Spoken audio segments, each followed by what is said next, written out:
Welcome to Crosstown Cardboard, episode 40, with my great friend Craig at New York City Sports Cards, the teacher, the soccer coach. He actually personally has been grinding through a grueling soccer camp from sun up basically to sundown, learning how to better mentor these kids and, of course, his card club as well, which is where I come in because I'm Carmine's Cards, and I am originally from Westchester County, New York, but now I'm in South Carolina. Just got through the first day on the new job here. So thanks to everybody who's sent out some well wishes and, supported me and Craig through our moves and our progression, not only in the card space, but also in real life. Because, we're trying to make some real life connections through cards out here.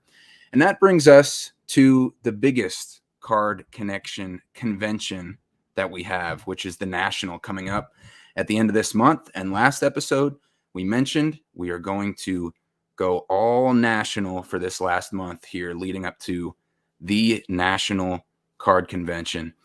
And Craig, episode 40, we're calling it Trade Deadline Before the National.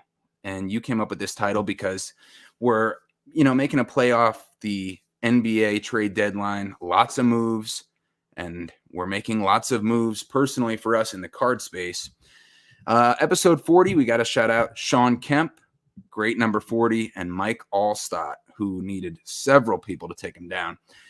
But Craig, how are you feeling about episode 40? We've made it a long way, and you had quite a few moves before the National here.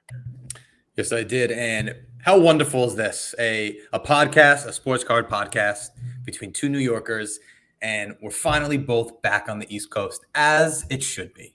As it should be. The humidity, I can feel it. Well, enjoy the seasons, although you are in South Carolina. But regardless, we're in the same time zone, which is great. So, isn't it pretty cool that the biggest sports card event in the universe is, tell me if I'm wrong there, is 3 weeks away. We're meeting for the first time. We're about to be in a room full of thousands of people who share a common interest. I cannot wait. And as far as the title, the trade deadline, I envision kind of this month, and we alluded to this last month, as there's a lot of buzz, there's a lot of events. I'm going to get into a really amazing event that I went to last week. But think about when the trade deadline hits in the NBA. There's move after move, right? All these teams are grinding to sign this player, trade that player, see what happens. It's kind of the same thing that's happening here, right? The transactions, the activity picks up. It's like the trade deadline. Everyone's trying to make their last pre-national moves, and we both made a couple ourselves. So we're going to get into that. We're going to get into our inventory and specifically how our inventory will set us up for success at the National. So I'm pretty excited to talk about this. We're going to talk math. We're going to talk numbers. And, of course, we're going to talk cards. Yes. Wow. I think you might be stealing my job as the introduction guy. Oh, my gosh. More concise. And you're really – no wonder why you won the Around the Hobby on our buddy Rob at Sports Card Therapist contest. So very excited, like we both said. And Craig, speaking of Rob, he was one of the people at Bleecker Trade Night, which I heard was something that it seemed like they try to up their level, even though the Bleecker Trade Nights are already well known and people love them. This one, they had showcases. They invited, bigger names in the hobby from what I heard. Our buddy Ken at Sports Card Lessons was there too, another member of the Wolfpack. So what was that trade night like, and how was it a little bit different with some really big people set up there? So as far as the big people set up, it was a different setup because people had their showcases out. But in my opinion, this is one of the best trade nights they ever had. It was just such good positive energy in the room. I was there for, 2 to 3 hours, and at no point was there a dull moment. I was talking to this person, talking to that person. I had a really great conversation with Mark Zablo, who owns Bleecker Trading. Obviously, I saw Rob. I saw Ken. So all my New York hobby friends, Sharon, Black Jaded Wolf was there. Just a lot of amazing people. And everywhere I looked, deals were happening. So I left trade night. Now, this trade night really for me was just about seeing friends, hanging out, looking at cards, talking cards. And I alluded to last year's pre-national Bleecker Trade Night where I made a really impactful move that set me up for success. So I went into this one kind of with the same thing in mind, not knowing what would happen. I left trade night having sold 3 cards and having bought 0 new cards. So Oh, I liquidated a little bit, which was not the plan, but as they say, the best laid plans of mice and men often go awry. Like that. wow. Yeah. Oh my gosh. Yeah, You're on fire. You're on fire. I read a book once. Well, I hope so. You became a teacher, so that's good. And a great basketball coach, which I found out recently too. So not just soccer. I mean, you do have a PSA 8 1986 Fleer Jordan. I mean, let's acknowledge the hoops as well. Yes, I did. So tell me more about what moves you made, the 3 sales, and your thoughts behind that. So a fun thing, I never, ever bring my Zion case out, ever. So I emptied out my Zion case with my personal collection, and I filled it with my inventory, just so when, Bleecker's a very welcoming, opening environment where you go to a table. Hey, can I see your stuff? Sure. Hey, can I take a look in your Zion case? Sure. So I wanted to give people an opportunity to sort through my Zion case, which is such an interesting experiment because you really get a sense of which cards you have that people really want. Mm-hmm. So there were 2 cards in particular that caught everyone's attention. The Allen Iverson Sneaker Spotlight autograph. I had multiple people inquire about that. And my 2018 Prism World Cup Kylian Mbappe red Prism rookie card in a PSA 9. Those 2 by far got the most questions. I still have my Mbappe. I no longer have my Allen Iverson Sneaker Spotlight autograph, however. So what happened there with that deal, and why was that one a card that you were trying to move before the National? Okay. So I knew that the Iverson Sneaker Spotlight autograph at a 99, which is a beautiful card. I'm not an Iverson collector, right? So that was one of my dig yourself out of a hole cards that I was able to trade a bunch of stuff that I thought I might be losing on. I traded it for the Iverson with the idea, and I said this just last episode, maybe I'll find a really nice home for that to a Philadelphia collector. Yes, you did. Well, I ran into someone who I met for the first time at Bleecker. His name is, I believe, Rice Ball Cards, but I just want to check that real quick. It is correct. Rice Ball Cards on Instagram. Rice Ball underscore cards. Yeah. Young kid, maybe a little younger than us. He's a breaker on this app, which is basically a Chinese TikTok per his Instagram username. And cool guy, he was wearing his off-white shirt. I just got a good vibe from this guy, and he looked through my collection. He asked if I was selling. Saw my Iverson Sneaker Spotlight. We looked at some comps. I think I gave him a great deal, but I knew what I was into the card for. And we were negotiating. He was a little tough. I'm not going to lie. He got the best of me. But we settled on a price at $640. And I said, well, do you have cash? And when the cash is right in front of you, it's a different story. Totally different story. So sold the Iverson Sneaker Spotlight autograph for $640 cash. I sold a couple of football patch cards in a package deal for $70. So I left Bleecker Trade Night with 3 less cards, but $710 more for me to use at National. Very nice. So if you've been following us on Crosstown Cardboard YouTube and podcast, first of all, thank you for doing that. And if you haven't, make sure you subscribe, like, comment, rate, review, and just spread our message a little bit more if you like what you're hearing and seeing. Well, I can guarantee you might not like what you're seeing as much as what you're hearing, but so if you've been following the podcast, you know that I tried to trade Craig my RJ Barrett silhouettes RPA numbered out of 25 rookie, with the patch. Are you happy that you sold your Iverson for $640, or would you have rather traded for my RJ Barrett? Ooh, that is a tough call. But again, I want to go back to the fact that I'm a soccer collector, but I love basketball as well. Most of my collection is basketball cards, actually. Mm-hmm. And the Iverson was my biggest non-soccer asset. So my idea was I was going to trade that Iverson for something, maybe a bigger basketball card or a more valuable basketball card. And maybe I would have gotten a little more value than $640 trade-wise, but again, cash is king. So I thought about this last year, and this is the point that I wanted to bring up in the podcast. We've alluded to our favorite set, the 2006, 2007 Extra Exquisite, the quad jersey cards. And last National is where I got the Michael Jordan quad jersey. Now, the precise trade that I made last year, as Carmine shows his Wilt Chamberlain and Bill Russell, extra exquisite quad jersey, amazing set. I wish I owned those too. But anyway, point is, when I got my Michael Jordan last year, the vendor had it valued at $1,200. Oh, okay. I had a Kevin Durant rookie jersey autograph out of SPX, which we valued at $700. So I was able to trade, do the math, the Durant, and I added $500 cash, and I got the Michael Jordan. Mm-hmm. Here's my question, and this is what I want you to really think about. Okay. What if I didn't have that Durant? What if I only had cash? Would I still have paid $1,200 outright for that Michael Jordan quad jersey? Yeah. I don't know. I'm not so sure. Much different story. It's a much different story. So I think when you're dealing with an asset like a partial trade, you have a little more flexibility. But now when it's all cash, I think I'm going to be a little more selective in what I buy. Okay. You understand this kind of dilemma in my head here, where the Iverson might help me trade for a card, but would I want that same card if I was only paying cash? I'm not so sure.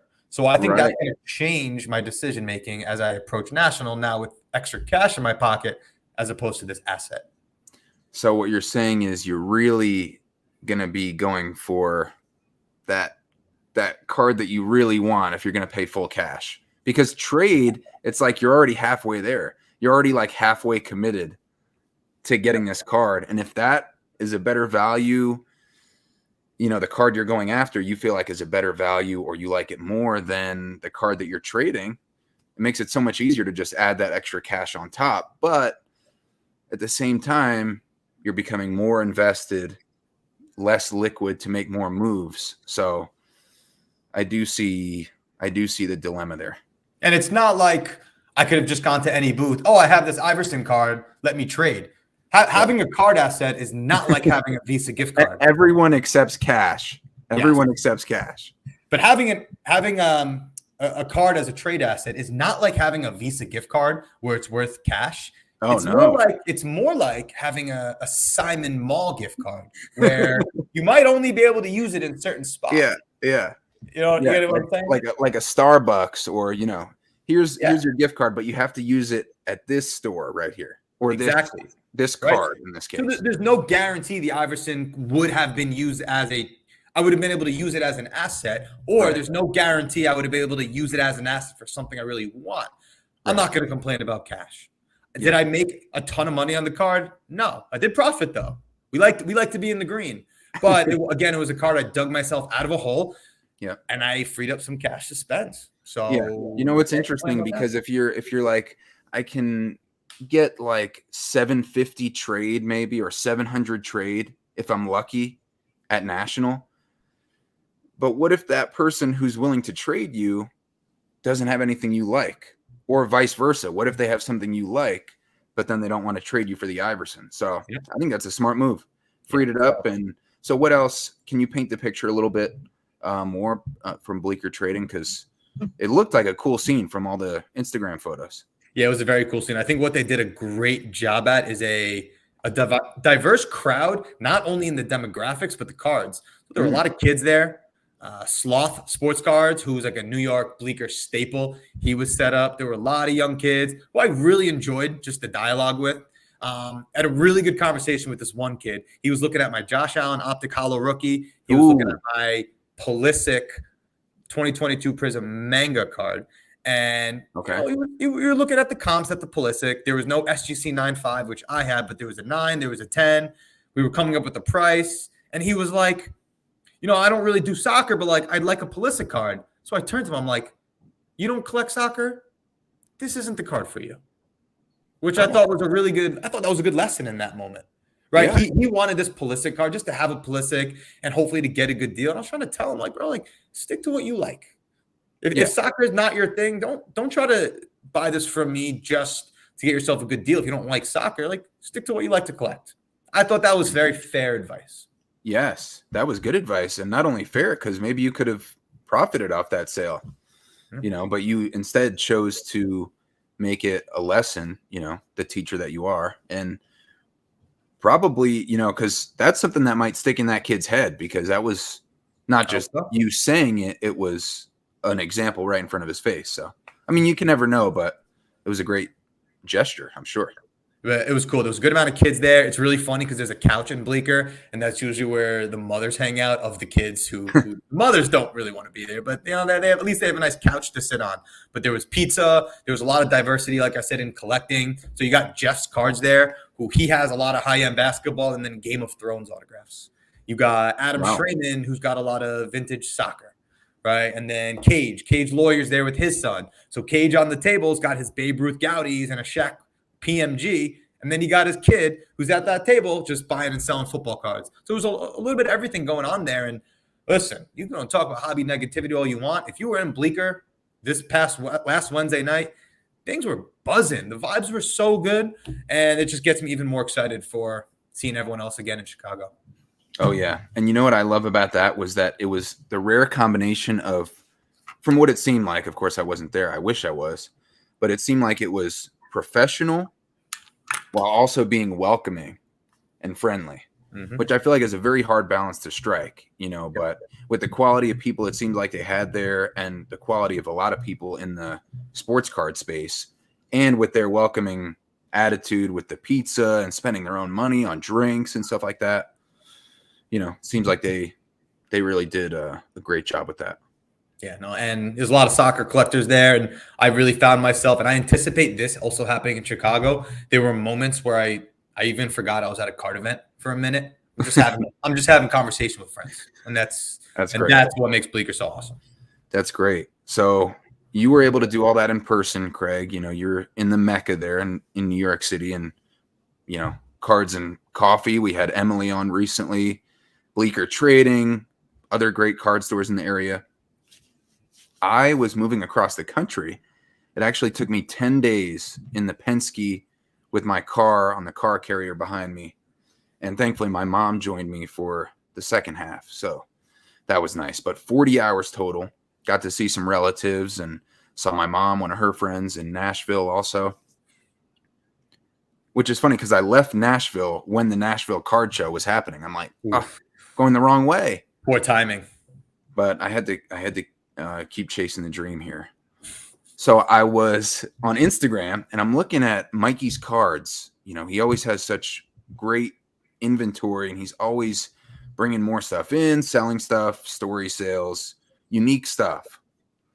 And I saw a card I've been after for a while, a Magic Johnson and Larry Bird dual autograph. I've been wanting one for, probably a year, but it seemed like unattainable back then.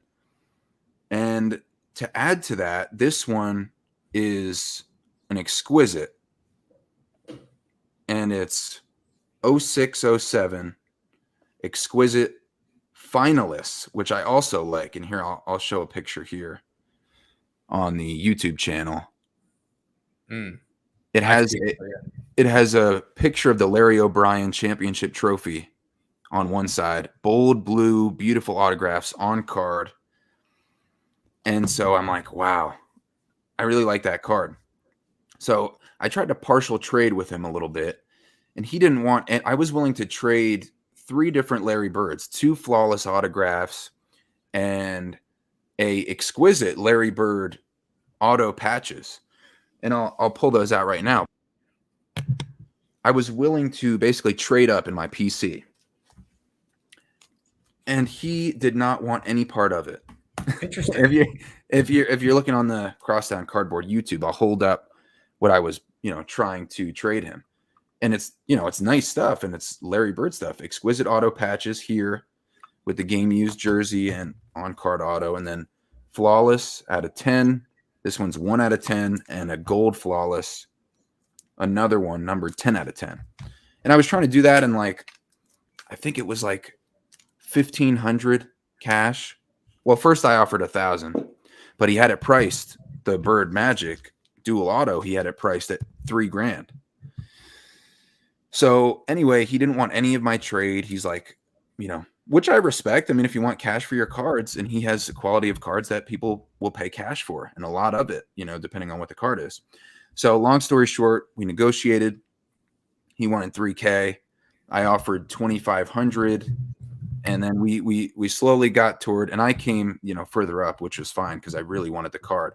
And we settled at 2,800 and locked it in. It's on the way here to South Carolina. But, this whole time I was thinking I'm trying to save money for national.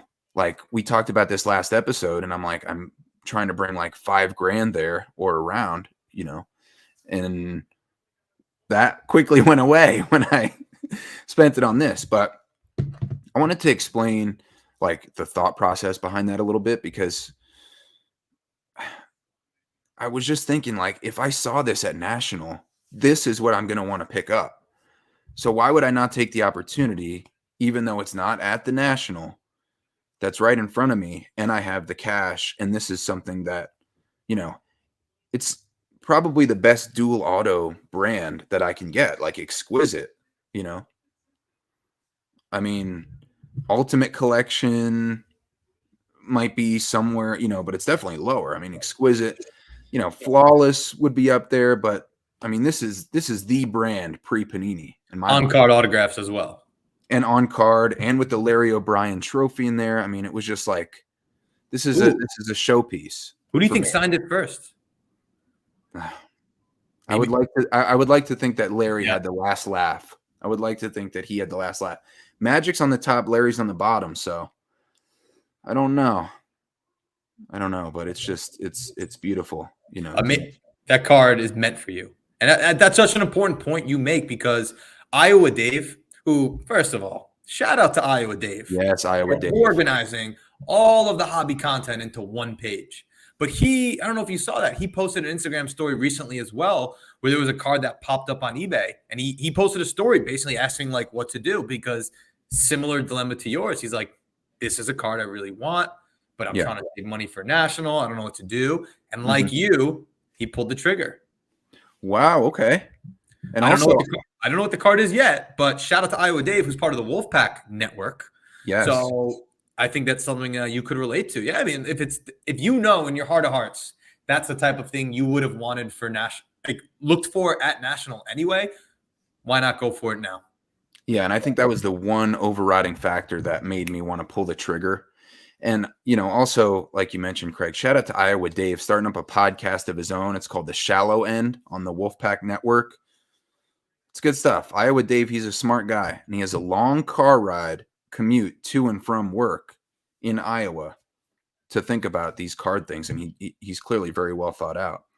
But that's what I ended up going to, because I'm like, I've pulled up this picture of this card on my phone like 15 times. Like, wow, I'm really about to get this. Like this is gonna be.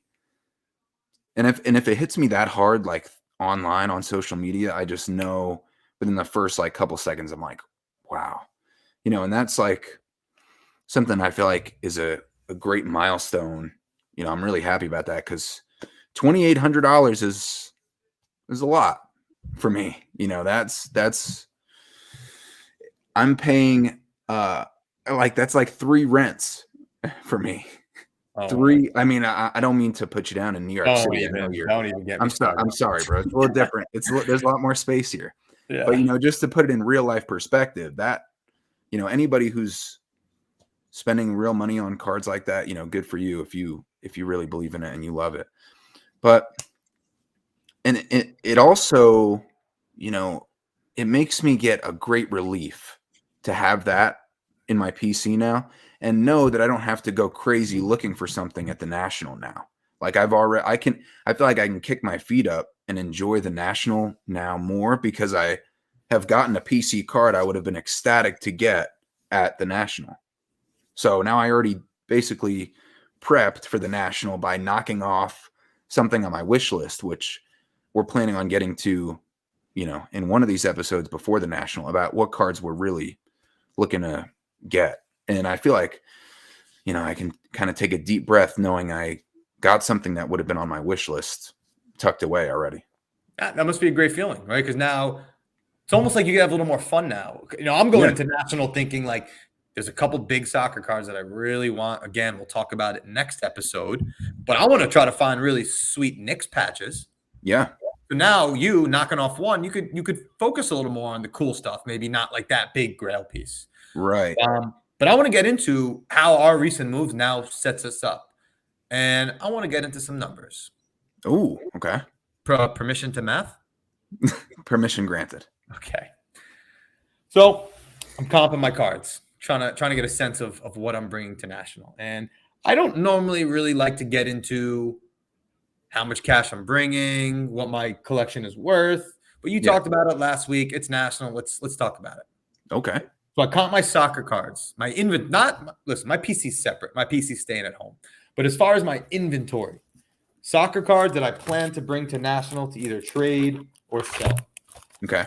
And I comped $3,000 worth of soccer cards. And that's if you were to get full comp money for them. Correct. Okay. Correct. Good distinction there. Mm. Non-soccer cards, $1,000 worth. Okay. And cash right now, $2,000 worth of cash, which I plan to add a little more to that. But for argument's sake, let's leave it there. So I'm looking at this and thinking, okay, if I have $2,000 cash, $3,000 worth of soccer cards, and $1,000 worth of basketball cards, what is that going to allow me to do? My first immediate thought is, if I want to try to get a really nice, I love patches, right? So if I want to try to get another Michael Jordan, maybe Steph Curry, maybe Giannis, that's going to have to come mostly from cash because now that I traded the Iverson or sold the Iverson, I don't have a lot of non-soccer inventory to try to trade. Right. But as far as the soccer cards I'm looking for, I have primed myself to be in a great position to acquire a Grail card. Now, I didn't even mention these two cards, which I've been on the fence about bringing, but I think I'm leaning towards bringing them. Okay. The birthday present, the Erling Haalands. Oh, wow. Okay. I mean, if I get the number that I think I could get for it, 4K, I know I've talked about this card. I know it's special to me. Yeah. I know it was a birthday present to myself. But again, I'm into this card for $850. If I could trade or sell this at 4K for something I really want, it's hard to say no to that. So real quick, just to recap on that card, because that could be a big time game changer, if you're able to move that. We talked about this a couple episodes ago. It's the second year Erling Haaland, Topps Chrome. Can you describe it a little bit more, Craig? Yeah, sorry for not giving more imagery there. But this is 2020-21 Topps Chrome Bundesliga. Erling Haaland, red refractor, PSA 10, bookend, number 1 out of 10 in a PSA 10, pop 1. There were no comps on it until a PSA 9 recently sold for $1,220. This is the second year, his rookie year, in the same exact card. So a year before, it does $100K pretty good every time it sells. So now, let's just, in theory, say I bring this. My $3,000 worth of soccer cards now goes to $7,000 worth of soccer cards, if my comps are accurate. Now we're talking some big moves that I can make here. Yeah. I don't know how you leave that one at home. I'm happy that you're, we talked about it a lot actually after one of our episode recordings, which was fun. And, with the PSA 9 comp of that same card being 1,200 around there, you being into the PSA 10 for 850. So even if those grades were the same, you would still have a good margin. But you have a PSA 10 compared to a 9. So we were thinking, 3.5 times a PSA 9 is what you might be able to value that at. That puts you in a prime position to do something, really fun. And then another one, 2019 finest UEFA Champions League, Lionel Messi, gold refractor and a PSA 10 numbered out of 50. Okay. Pretty self-explanatory card. I comped this around 750, and it's a beautiful looking card. But actually, damn, now that I look at it, it does look pretty nice. I might leave this one away. But the point is, do you know the pop on that? Less than 10, but I cannot confirm. I think I'm into this card for almost nothing. Okay. Nothing. So playing with house money there. Point is, I'll take a step back. Here's how much cash I have. Here are my soccer cards. Here are my non-soccer cards. Well, how am I going to maybe pick up a really nice Knicks card or a really nice Michael Jordan patch, or I don't know what kind of other basketball stuff I'm looking for. Maybe a nice like Bill Russell vintage. Or hey, maybe I go the baseball route. Maybe I find a nice Jackie Robinson vintage card that I like. Non-soccer. What am I going to do? Well, what are my options? Use most of my cash on the non-soccer stuff, or I'm going to have to liquidate while I'm at National to get more cash because what are the chances I'll be able to sell soccer for like Michael Jordan? Probably not very likely. Right. So these are just the thoughts going on in my head. Yes, I think you're spot on, because I think it'll be really tough to trade one of those big soccer cards for a basketball card. I just think that, I mean, you've been talking about it here. The basketball collectors, there's way more people who collect basketball than collect soccer. So, that might be tough, but I like what you're thinking with the liquidating. Go to the ATM, put in your card, but instead of a credit card, it's in a PSA slab. Yes. And then withdraw the cash. I think that's a brilliant idea. Yeah. What can go wrong? Well, people not wanting to pay that much money. Yeah. It could be, but you have great soccer inventory. So you would say that's liquid soccer stuff. I mean, that Holland is big dollar, you got Pulisic, you got Messi, you got guys who people want. Saka, Jude Bellingham. And again, there's no like definitive answers here. This is just me taking a look at my inventory, reflecting, crunching the numbers, and figuring out how that's going to impact my decision-making as I look to pick up some big cards. Now, similar to what you've been saying, I think I'm going to bring everything to National. Oh, everything. Well, I mean, I'm just similar to what you're doing, positioning yourself for whatever might happen. Like, you never know. You see a card, and then all of a sudden it's a better PC or a better, just a better card. I mean, if you're planning on selling it, but especially if it's a PC card, you might have something in your PC that's nice, but then you see, if I combine this nice PC with this nice PC, I'm at really nice PC. What I can trade for, or what I can add and trade and add some cash onto, like I was trying to do with the Bird Magic Exquisite Dual Auto that I got. Oh, by the way, it's numbered out of 25. I didn't say that. But another thing I liked, low key, it's numbered 20 out of 25. So I like the nice even, it's a round number, but that's, maybe that's looking too far into it. But hey, you know what? If it tickles your fancy, then sure. Thank you. So, but what if I get tickled more and I see a card at the National, and I might trade that to be like, what if this is a 1-of-1 Bird Magic, or what if, I don't know what might pop up. So I'm still going to bring, as of now in my head, I'm still going to bring everything. Yeah. I mean, what's a better scenario? I bring my Erling Haaland, you bring your Bird Magic, and we come home with it. Or we show up to National, we leave these big cards home, we see a card we like more and say, damn, I should have been better prepared. You don't want the what if. No, that's the pit in my stomach I do not want to feel at the National. So you hit it on the head. That's exactly what I was thinking. But on the flip side, though, you are not bringing some of your PC. So can you talk about why those cards aren't making the potential what if pile? So I have one side of my PC which is filled with cards like from my childhood. I've had this Derek Jeter patch autograph, this Jim Brown jersey autograph. Yep. Trying to think of another example a card I've had for a long time. Point is, these cards that I've had for 10 years, I'm not going to move them now. They're a part of my childhood. They're cards that I acquired when I was 15, 16 years old. Knicks patches, I'm not going to bring. I have some U.S. men's national team cards, like my McKinney Superfractor, my McKinney Pulisic dual autograph. I've got this Gio Reyna autograph card, but there's a great story behind how I got it. So I guess what it comes down to is any card in my PC that has a very significant story attached to it, I don't want to bring. There's a couple Messi cards that I'm leaving home that maybe aren't the most valuable. Like one of them is a 2022 Prism Messi red Prism. One of them is a 2014 Prism, blue Prism.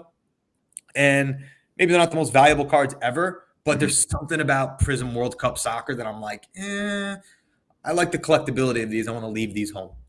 So I don't have a precise answer for why every single card I'm leaving home, but I can tell you I have taken several looks into my Zion case over the past week just to double check, do I want to leave this? Do I want to bring this? Yeah. I mean, like that Ichiro that you got. Right. Perfect example. On your vacation. Yeah. I mean, that's not going to be worth. Where was that again that you picked that up? Hilo, Hawaii. Yeah. I mean, and that was your honeymoon? Yes. Right. And I remember your wife said, what, you had 45 minutes in the card store? Something like that. Giannis is another example. I love Giannis long term. I have 3 of his second year 2014-15 autographs. And what I like about his autographs that year is he signed them GA34. I haven't just given up on Giannis as a long-term prospect, a long-term hold. So at this current moment, despite him having a little minor knee surgery, which is a little worrisome, but conversation for another day, he's still someone that I like. And those specific types of autograph cards are still a part of my collecting. So I'm not going to get rid of them. I want them. I want to keep them. Yeah, that's a great point. And I'm doing the same with, some of my PC, like my on-card Knicks autos. Why would I bring those? Right. Like it's not going to trade me into something that I'm going to want more than like a $15 Kenny Skywalker on-card Knicks autograph. Yeah. I mean, one of the smoothest to ever do it. But, I'm now that I have gotten the exquisite Bird Magic, I feel like, the pressure's off me which is of course only being put on me by myself and like, what I want my PC to look like and, the pride of getting this card after starting off of, getting back into the hobby, summer 2021. So now I might be way more easily looking at Knicks autos and patches and, random Larry Bird cards and, stuff that I don't feel like I have to prove something to myself because I already have that, I like that. Yeah. I mean, because let's be honest, there's a lot of pride, there's a lot of For sure self-belief and I want to keep improving, and which by the way is a good thing to have. I mean, you got to have that in real life or else you're going to have a tough time as a lot of, adults listening to our podcast know. So, that plays into cards as well, but I feel like now I'm going to actually love living vicariously through you while also, seeing what opportunities might be there for me. But I can't wait to see what happens with your Holland, especially for, you're going to find some stuff. We might have to go in different directions to see if we can, not be fighting over like Nick stuff, but we'll come up with like a signal or a call or noise effect so we know where we are at all times. Yeah. Should we bring walkie-talkies and just have it at the ready? Nah, we'll just yell. Okay. Yeah, that your voice carries. I project. Broadcasting. You're a teacher. Come on, you can do it. But I feel like this was a good self-reflection episode. So anyone who's listening to this that is going to national or not, taking a step back, looking at what inventory you have and what kind of position that puts you in, and what kind of for the types of moves you can make going forward. Yes, the intentionality, which is kind of hard because each situation is different, so it's very feeling based. I feel like, when you're, of course, I feel like that, but totally random from Bleecker, my buddy 908 Cards. He's a soccer collector. I was very close to training my Saka Kaboom. He's a winger who plays for Arsenal in a 9.5 and my Mbappe for a 1952 Bowman Mickey Mantle in an SGC 1.5. We were we were talking to each other. He liked those 2 cards. We comped the mantle and we're just like, bro, these values are exactly the same. Wow. You did not tell me you had a chance to get that card. No, we were both on the fence. It was just wild how close the values were. But what an incredible trade that would have been. 2 ultra modern soccer cards for a 52 Bowman Mantle. But that's really not. But that's not what I collect. I'm not a mantle collector. And there was a little stain on the back. It just would have been a cool story to tell. Wow. I cannot believe it took 40 minutes to get to that great potential scenario. We really were both 50-50 on it. But it didn't. So what stopped you? I think he stopped me. If he agreed, I think I would have done it. There was a stain on the back of the card, and then I'm glad I have the soccer cards because the mantle would not have been I would not have been that mantle's forever home. Okay. Put it that way. Man, you're really putting some thought into this. I mean, I know. because that's a tough card to turn down. I mean, that's an iconic card, Not the 51 Bowman rookie, not the 52 Tops, 52 Bowman. So not quite as desirable, but still, I mean, it's 52 Bowman mantle would have been cool, but didn't happen. So how do you feel now? How do you feel now after that? Happy I have those soccer cards because those are two in high demand. They have comps. I know exactly the value I can get out of them. And next week when we talk about our wish list, we're going to put it out into existence. And I think those two cards are going to help me achieve the cards that I'm looking for. That sounds great. Okay, so correct me if I'm wrong. Here is the mantle that you were talking about. Yes, it was an SGC 1.5. Okay. Which is valued around 15 to 17-ish. Okay, so I was thinking like 52 Tops, not 52 Bowman. Big difference. Big difference. Yeah, because the 52 Bowman, I'm like, I wouldn't really be able to recognize what year that was. Okay. But the 52 Tops, I would be able to tell you right away.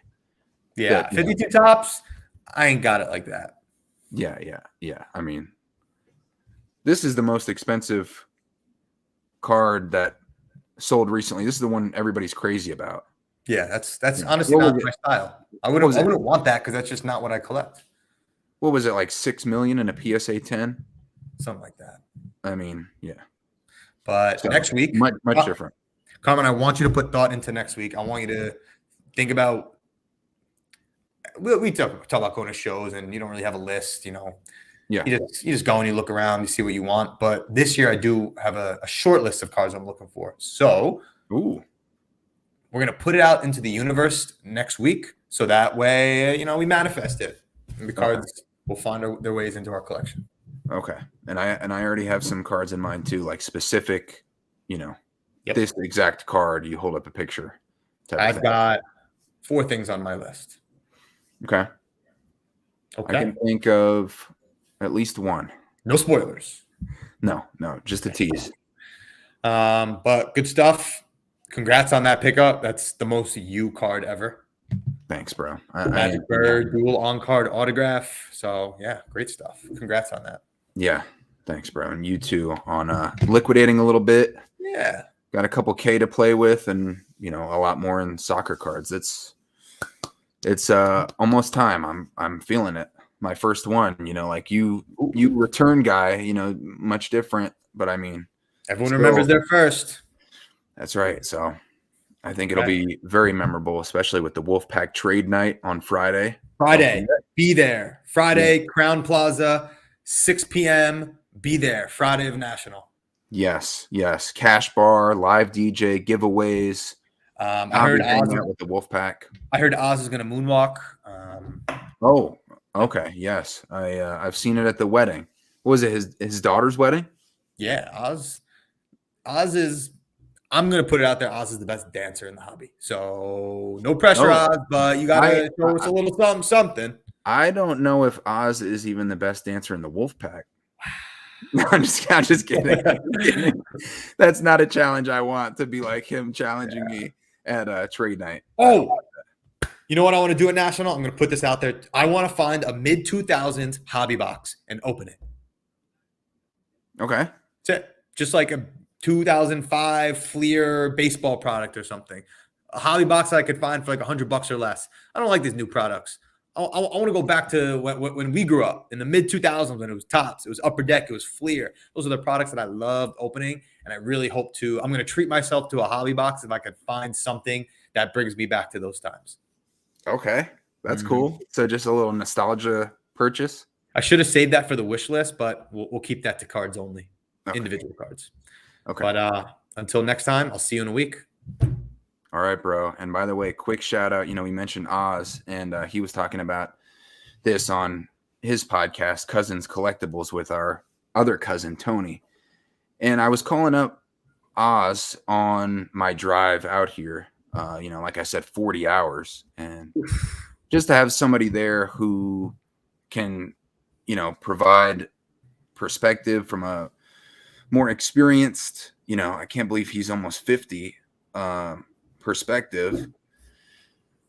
means a lot to have that friendship start from just being in the Wolfpack group chat through cards, So quick shout out to Cousin Oz and just the whole Wolfpack for being a great network and friendships outside of cards. And I can't wait to meet people who I feel the same way about at the National too. It's going to be really like an experience unlike any other, I feel like. For sure. So make sure you hydrate. There's going to be a lot of conversation. You want to make sure your throat is nice and hydrated and ready to go. So it's coming up. A few weeks. Yes, sir. Peace. Peace.